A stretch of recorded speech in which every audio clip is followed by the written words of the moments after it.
Туристички Охрид доби современа автобуска станица. Долго години најавуваниот проект започна се реализира во 2016 година.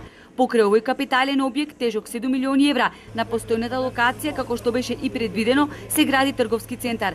Двегодишната работа со многу труд и полна пареа ја започнаа едни, а плодовите ги собраа други, кои денеска се сликаа на свеченото пуштање во употреба на автобуската станица. Председателот на владата Заев, кој се обрати пред присутните, изрази задоволство што Охрид со модерни проекти продолжувал да расте и да се развива, свесен дека за реализација на вакви проекти, како што самиот рече, треба храброст. Ние како јавна администрација, без разлика дали е општинска или државна јавна администрација, ги продолжуваме сите убави работи кои што се отпочнати дури и пред нас. И со тоа испраќаме порака до сите инвеститори за стабилност во државата. Заедно со автопатот Кичево-Охрид продолжуваме и понатаму во изградбата и рехабилитацијата на патот Кичево-Гостивар.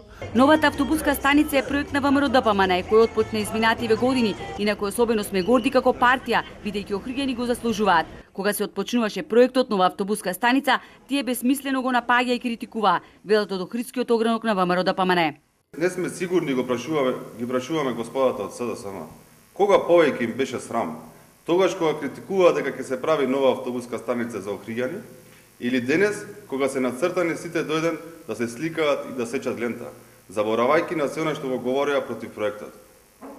Затоа ќе повторам, Зоран Заев и СДСМ се луѓе без срам и пердер, што денеска се тука пред охриѓани да промовираат нешто кое што не го направиле.